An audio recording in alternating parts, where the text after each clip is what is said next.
Vamos a dar inicio a la jornada del día jueves y empezamos con el ponente Esteban Gutiérrez Quesada con su ponencia de espíritus mineros en la zona andina, el Tío, el Muqui y la Lola. Por favor, su tiempo. Hola, buenos días. La ponencia que les presento el día de hoy está centrada en la zona andina y voy a leer el texto. De las muchas maravillas que los europeos encontraron en tierras americanas, ninguna les fascinó tanto ni alimentó más su codicia que los trabajos en metales preciosos que los pueblos del continente habían desarrollado con maestría. Una vez consolidada la conquista, la extracción de oro y plata de las minas en el Nuevo Mundo dotó a España de una riqueza sin precedentes, y por eso la minería se entronizó como la principal actividad económica en estas orillas del Atlántico. En este contexto surgieron varios mitos y relatos de aparecidos, de criaturas y seres extraordinarios que no solo conjugaban las tradiciones imaginarias indígena y europea, sino que expresaban en su fondo simbólico las complejas relaciones sociales de sus respectivos tiempos históricos. En las siguientes páginas me ocuparé de 3 seres fantásticos, apariciones emparentadas por la práctica de la minería en la zona andina, especialmente en Perú, Bolivia y Chile. Se trata del Muqui, el Tío y la Lola. A sus altas montañas debemos subir y en sus profundas galerías mineras debemos adentrarnos. Es innegable que existe una compleja relación entre el ser humano y el entorno natural. No de una manera determinista, como pensaban algunas corrientes protocientíficas, pero es verdad que los aspectos geográficos juegan un papel importante en el desarrollo de las comunidades humanas, en su vida material y su cosmovisión. A nadie extraña la importancia cultural y económica que tienen las montañas para los pueblos de la antigüedad. Incluso actualmente, sin ir más lejos, la 10ª parte de la humanidad depende directamente de las montañas, pues estas son fundamentales en el ciclo del agua al captar la humedad de las masas de aire que se precipita en forma de nieve y se funde en el verano, creando sistemas fluviales que nutren los cultivos de tierras más bajas. De ahí la importancia de una cordillera como los Andes. Siendo una cadena montañosa ubicada entre los 11 grados de latitud norte y los 55 grados de latitud sur, es la más larga de nuestro planeta. Es una masa montañosa que contornea la costa del Océano Pacífico y que se extiende en Sudamérica hasta la cordillera patagónica septentrional y la cordillera patagónica austral. Atraviesa Argentina, Bolivia, Chile, Colombia, Ecuador, Perú y una parte de Venezuela. Tiene una longitud aproximada de 7.500 kilómetros y su altura media ronda los 4.000 metros, con su punto más alto en el Aconcagua, de 6.961 metros. Con excepción del sistema montañoso del Himalaya, es la más alta de la superficie terrestre. Los 3 países de los que nos ocupamos aquí, Perú, Bolivia y Chile, tienen en común que la cordillera de los Andes ocupa más de la mitad de su territorio. Perú es el país con mayor superficie de montaña en términos absolutos, con más de 820.000 kilómetros cuadrados, el 64% de su superficie total. A Bolivia le corresponden 568.600 kilómetros cuadrados, el 52% de su territorio. En cuanto a Chile, el sistema montañoso ocupa 477.600 kilómetros cuadrados, que sin embargo representan el 63% de su territorio. Y aunque en términos de vegetación y de paisajes ecológicos presentan serias diferencias debido a los cambios de altitud, comparten otro rasgo más o menos uniforme: los recursos minerales. Desde la época del Tahuantinsuyo, el extenso territorio bajo el dominio inca, la extracción de plata y en menor medida oro fue fundamental para la economía andina. Es pertinente recordar que el Tahuantinsuyo, además de un aspecto geopolítico, refiere una forma peculiar de organización política y económica que se impuso en la región hacia el siglo XV. La clase dirigente del Imperio Incaico supo aprovechar los mecanismos establecidos por los grupos conquistados para crear un eficiente sistema de intercambio y dominación. Su modelo económico puede ser calificado de redistributivo, debido a que los recursos de la producción se concentraban en manos del Imperio Inca, que a su vez los distribuía de acuerdo a sus intereses y necesidades específicas a través de enclaves estratégicos. Como todo ciclo de producción minero, el de Tahuantinsuyo constaba de 3 procesos: la extracción de minerales, la mineralurgia o tratamiento y transformación del mineral y la metalurgia propiamente dicha, que es el trabajo en la pieza de metal. Los primeros conquistadores europeos, como es natural, no contaban con conocimientos especializados en minería, por lo que los primeros años de la ocupación española se siguieron utilizando las técnicas indígenas de extracción y tratamiento. Como señala Solórzano en relación a una mina de Huancavelica, en Perú, es de advertir que, según parece, para los muchos socavones antiguos que junto a estas minas se hallan, ya la habían labrado en su tiempo para muchos siglos los indios, pero no para sacar el azogue, que no lo conocieran ni estimaban, sino solo el vermellón con que se pintaban, o como ellos dicen, envijaban para sus fiestas y otras usos. En cuanto a la mineralurgia indígena, esta giraba en torno a los guaira, hornos de reducción de minerales a ventilación natural que permitían extraer el metal del mineral previamente molido. La invasión europea al continente americano y la eventual conquista del Tahuantinsuyo tuvo como consecuencia una gran mortandad entre la población indígena, el sometimiento de sus prácticas y estilos de vida a los designios de la metrópoli española y la eventual subyugación de sus instituciones a los objetivos de los conquistadores. En ese sentido, los procesos de la minería siguieron siendo un punto central en la vida andina. La administración colonial, así como sus relaciones sociales, estuvieron organizadas en función al polo minero Potosí-Huancavelica, que sustentó la economía del virreinato, aunque con distintos momentos de importancia. Según los estudios de la historia económica, se considera que la producción minera del Potosí tuvo su fase más alta entre 1580 y 1650, periodo en el que rindió un quintaje medio próximo a los 700,000 pesos anuales. Al hablar del Potosí, la destacada sistematización del proceso minero en el mundo indígena cobra mayor importancia, pues las primeras crónicas que se refieren a lo que después sería llamado la Villa Imperial del Potosí la describen como una tierra desierta, inhóspita, haciendo hincapié en la ausencia de asentamientos incas y por lo tanto dando a entender que su riqueza mineral parecía impoluta. Por ejemplo, el cronista Luis Capoche dice hacia 1585, cito: el cerro y Villa Imperial del Potosí está situado en tierra fría, de muchas nieves, estéril y de ningún fruto, y casi inhabitable por su desabrido y mal temple. Antes del descubrimiento del cerro no tuvo población por su mal temperamento. Fin de cita. Sin embargo, los estudios arqueológicos contradicen esta información, pues se han registrado más de 100 sitios de datación prehispánica, algunos con evidencia de explotación minera y actividad metalúrgica. El afán de los conquistadores por borrar el pasado prehispánico del Potosí se corresponde con una búsqueda por legitimar la explotación de recursos y mano de obra en aquel valle, que será centro en los procesos de la economía colonial. Por su parte, los procesos de extracción y refinamiento evolucionaron de acuerdo a las formas occidentales, tanto en lo técnico como en lo social. Los minerales eran desprendidos de las galerías y llevados a la superficie, donde eran sometidos a la molienda. Posteriormente, sufrían el tratamiento final, que para fines del siglo XVI consistía en la amalgama a base de mercurio. Para estos procesos existían dos tipos de trabajadores en el Potosí: los barreteros o extractores, que requerían un tipo mayor de especialización, y los cargadores. El proceso de la minería también dio paso a la creación de nuevas relaciones sociales. Está ampliamente estudiada la relación entre yacimientos mineros y el nacimiento de nuevos núcleos de población. En el caso de las zonas más importantes de extracción y trabajo, sobrevino la urbanización, es decir, la fundación de grandes ciudades en contraste con otros centros donde la actividad económica no necesitaba de una gran mano de obra o de la incipiente industrialización metalúrgica. Potosí mismo llegó a contar en el siglo XVII con 160,000 habitantes, la mayoría de composición étnica indígena, debido a su papel obrero en el proceso de la producción. Asimismo, la relación de trabajo entre colonizadores y colonizados Las relaciones de trabajo entre colonizadores y colonizados sufrieron transformaciones adjetivas durante los 3 siglos de dominación española, pero no cambios sustanciales, pues siempre se mantuvo la subordinación de los indígenas y su relego como mano de obra.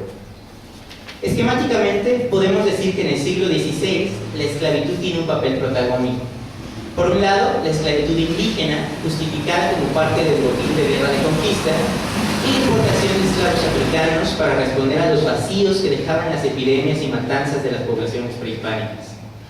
En sentido histórico, la esclavitud indígena fue prohibida a mediados del siglo XVI, pero subsistió en la realidad y convivió con otras formas de trabajo indígena, como la encomienda. Existía una diferencia muy marcada entre los trabajos realizados por los indios esclavos, que hacían trabajos de servicios personales, y los indios encomendados, que realizaban trabajos relativos a la obtención del tributo.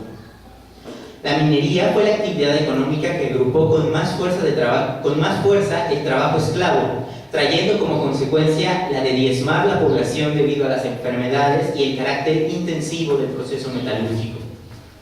Legislativamente hablando, la encomienda no permitía que los indios fueran utilizados para los procesos de extracción minera, aunque en la práctica los encomendados desempeñaron labores de transporte y lavado de los recursos minerales. Así, en el proceso de la minería se estableció una marcada división del trabajo. Por un lado, los negros y los indios esclavos que se dedicaban a la extracción en las galerías, y por otro, los indios tributarios que ayudaban en el transporte, lavado y demás trabajos auxiliares. Hasta aquí hemos revisado la importancia de la minería en la zona andina y cómo los procesos coloniales dieron lugar a formas de relaciones sociales, algunas de las cuales han dejado un legado profundo y terrible en la historia de nuestro continente. La extracción de minerales continúa siendo una de las actividades económicas más importantes de la región y sigue dando pie a formas de explotación inhumana bajo los códigos de la economía globalizada y la repartición mundial del trabajo. Y gracias a que desde sus orígenes estuvo relacionado con sectores marginales, sujetos y conglomerados subalternos a las estructuras centrales, el mundo de la minería ha sido propicio para la gestación de mitos, relatos y leyendas, algunos de los cuales encierran en su seno elementos de la tradición prehispánica en mezcolanza con europea y africana. En las minas europeas ya existían los demonios. En el siglo XVI, el arzobispo sueco Olaus Magnus habla en su libro De Rebus Septentrionalibus de la existencia de demonios que se presentan a los mineros en formas diversas, rompiendo estructuras, emanando sustancias tóxicas y causando accidentes. También Solórzano, en Política Indiana, de 1647, relata la existencia de estos demonios. Dice el conocido jurista de la época, cito: "Y lo peor es, en muchas minas se ven fantasmas y estantiguas muy espantosas de los demonios mismos, llamados subterráneos, que parece fueron puestos en guarda de sus tesoros y que llevando mal que se los descubran o saquen, hacen todo el que pueden a los mismos mineros". Fin de cita. No es raro por ello que su existencia perdure hasta nuestros días, cuando aún el trabajo de la minería conlleva grandes riesgos y altos índices de explotación. La experiencia de la subyugación y el trabajo forzado ha dado pie a que los protagonistas de estos mitos, criaturas sobrenaturales que habitan en lo profundo de las minas o en lo alto de la sierra, sean representantes del complejo entramado de relaciones sociales y del choque entre aspectos de las cosmovisiones andinas y la occidental, sobre todo en lo que se refiere a la relación con la tierra, la montaña y con la propia gente que trabaja en las minas. Muchos de ellos se manifiestan en forma de fenómenos naturales, como el deslave de los cerros, el bloqueo de las minas por actividad de la tierra, en la que algunos trabajadores pueden perder la vida, avalanchas o misteriosas desapariciones al interior de los túneles. Otros son figuras concretas, aparecidos que alguna vez fueron seres humanos y que por castigo, por haber pecado de codicia o haber faltado al respeto a la montaña, están condenados a vagar por los complejos mineros a manera de advertencia. Estos fantasmas son el desagravio de generaciones de trabajadores mineros que fueron maltratados por sus patrones y que vieron su tierra malograrse, o de los dueños de las minas que, buscando buena fortuna, encontraron exactamente lo contrario. En este trabajo hablamos solo de tres, representativos de las principales zonas mineras de la región andina. Se trata del Muqui para el caso del Perú, el Tío para el caso de Bolivia y de la Lola para el caso de Chile. El Muqui. Huancavelica se ubica en el corazón de los Andes peruanos, a media distancia entre las ciudades de Lima y Cusco, y además de su historia minera, posee una tradición oral en la que destaca la presencia de una criatura tenebrosa conocida como el Muki, la deidad de las montañas.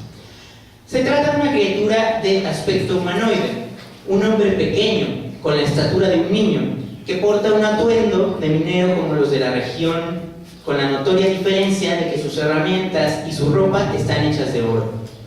Se dice que tiene los ojos de color rojo y que de su casco sobresalen dos cuernos como los de un diablo.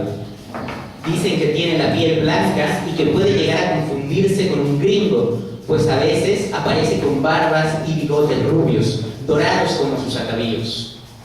Y también se habla de que tiene un órgano sexual prominente, tan desarrollado que anda por la tierra como si fuera una culebra, y que aquellos que se adentran en las minas deben poner especial atención para no pisarlo.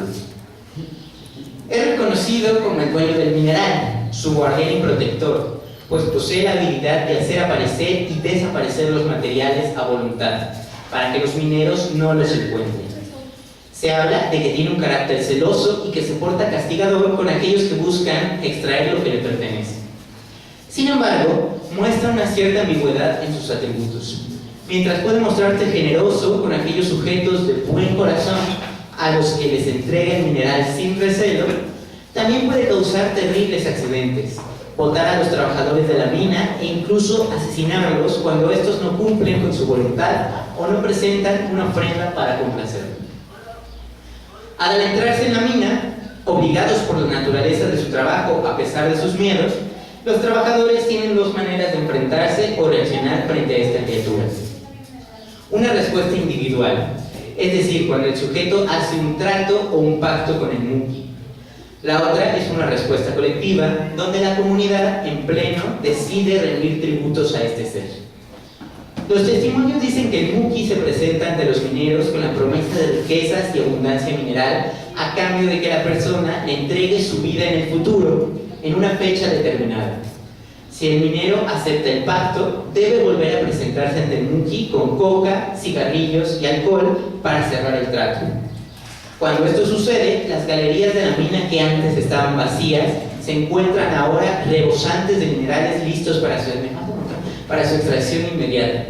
Lo que es interesante de este trato es la doble versión que presenta. El Muki pide una vida humana en un plazo determinado y algunos mineros están dispuestos a pagar con su vida, mientras que otros saldan la deuda con la vida de otra persona, a un amigo o un familiar. El minero también puede reunir el encuentro con el Muki. Los testimonios dicen que si una persona no quiere entrar en tratos con él, tiene que hacer sonar un fierro para que la criatura desaparezca. Sin embargo, es destacable que el Muki solo ofrece tratos a los mineros de buen corazón. A otros los ahuyenta, los desaparece o los asesina. Lo mismo sucede con quienes aceptan el trato y no cumplen con la ofrenda o con la entrega de la vida humana. En Huancavelica, colectivamente se realiza una ofrenda al Muki una vez al año. Esta se realiza sirviendo una mesa principal al interior de la mina, en un sitio donde confluyan varias esquinas de los túneles o en sitios donde el Muki suele realizar apariciones, conocido como el ojo del Muki. Un especialista entierra un feto de llama debajo de la mesa y luego coloca un mantel blanco sobre el que acomoda varios objetos: una rama de ichu, una rama de retama, una rama de molle, granos de maíz negro macho o una espiga de trigo, maíz blanco y maíz gris, una botella de licor, dos botellas pequeñas de cañazo y un verde lobo, licor de la zona hecho a base de hierbas que se dejan macerar en el cañazo, adornos de metal brillante e hillas de llama, adornos de flores plateadas y doradas y semillas de varias plantas, tanto hembras como machos, en parejas. En el centro de la mesa se colocan dos estatuillas, una con la Virgen del Rosario y una estatuilla del Muki. Durante el ritual se le suplica benevolencia a la criatura de las minas para que permita la entrada a los trabajadores y el buen proceso de la extracción. Ahora bien, el origen del Muki, como su temperamento, presenta una ambigüedad. Un relato de Huancavelica dice que apareció con el amanecer del mundo, al lado de los primeros taitas, o ancestros, y que junto a los incas eran dueños del oro, la plata y los minerales preciosos. Un día, dice el relato, los Muki fueron cegados por la luz del mineral que los españoles pusieron sobre sus ojos. Entonces le quitaron a los incas las monedas y los tesoros, atrincherándose al interior de las minas. Carmen Salazar Soler plantea que este relato se corresponde con la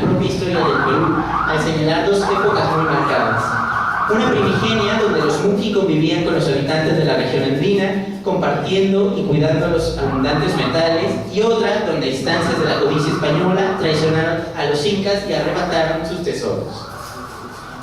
Paralelo al Muqui, en el territorio boliviano, precisamente en la sierra rica de la Villa Imperial del Potosí, se habla de la existencia del tío, criatura de características similares, pero que también presenta diferencias en cuanto a su relación con los mineros.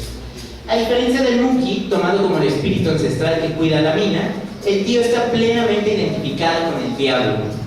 Al igual que su padre Huancavelica, el tío presenta atuendo de minero y una cornamenta que sobresale de su casco. Sin embargo, en los testimonios del Potosí no se hace ninguna referencia a las vestimentas y herramientas de oro.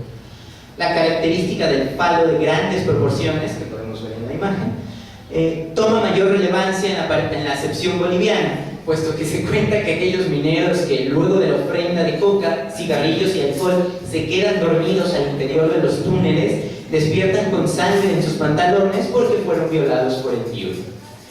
Su apariencia física también se conecta con las máscaras de la Diablada, una comparsa que forma parte del carnaval. Ahora bien, los relatos de los mineros potosinos dejan ver que el tío se manifiesta, que el tío es manifestación de otros problemas en cuanto al trabajo diario. Los mineros potosinos realizan el mismo ritual que los mineros de Huancavelica y llevan a cabo tratos con el dueño de la mina, pero no hay referencia de que el tío le solicite entregar la vida de alguna persona cercana. Es su propia vida la que se ofrece como pago, pero en un plazo indeterminado y siempre a consecuencia de la actividad minera. Voy a pasar a hablar de la última historia porque ya me está viendo feo. Byron dice, la Lola. La historia de la región de Antofagasta, en el norte chileno, ha sido accidentada e irregular. Es ante todo una ciudad chilena del siglo XIX, fundada cuando aquella tierra formaba parte de la todavía República de Bolivia. La expedición del chileno José Santos Sosa descubrió en el año 1866 yacimientos de salitre en las cercanías de la costa y con el beneplácito de la empresa inglesa Belmore Clark levantó un campamento para su explotación en lo que hoy se conoce como Antofagasta. En este escenario tiene lugar la historia de la Lola, recogida por Orestes Plat en su libro Geografía del mito y las leyendas chilenos. Cuenta que en esta ciudad, Antofagasta, existía una mujer de gran belleza llamada Lola, de la cual nunca se dice el apellido. Por lo menos sabemos que era la hija de un importante minero de la zona al que la gente apodaba el Vagabundo, pues eran conocidas sus múltiples expediciones al interior de los Andes en busca de yacimientos minerales. Este hombre, al que en algunas versiones llaman Pedro, además de ser un prodigio explorador minero, mantenía una actitud celosa hacia su hija, gracias a la cual, a pesar de su belleza, los pretendientes le rehuían. Cuenta la historia que la Lola terminó enamorándose de un hombre que, por temor a la ira del viejo padre, no correspondió a su amor y en cambio prefirió el de otra mujer. A partir de entonces, Lola vivió consumida por la rabia y la envidia, hasta que una noche se escabulló de forma taciturna en los aposentos de aquel joven y le clavó un cuchillo. Entonces huyó camino a los cerros. Cuando su padre se enteró del atroz crimen, salió a buscarla y murió a consecuencia de la sed, el hambre y los estragos del sol. Actualmente se dice que la Lola se aparece en las galerías mineras de la zona y que quienes la encuentran desfallecen ante el terror. Ella es responsable de las muertes repentinas al interior de la mina, aunque también se dice que lo hace para alejar a los trabajadores de los yacimientos, por lo que también se relaciona su aparición con la proximidad de los metales preciosos. La Lola se ha convertido en un símbolo y representación de la riqueza de la montaña que los hombres comunes desean pero no pueden poseer, puesto que tal deseo los pone en peligro. Al igual que con el Muqui y el tío, los mineros interpretan las apariciones de la Lola en un doble sentido, como señal inminente de peligro de accidentes o enfermedades, pero también como una posibilidad de enriquecimiento. Y ya voy a terminar. Muchas gracias.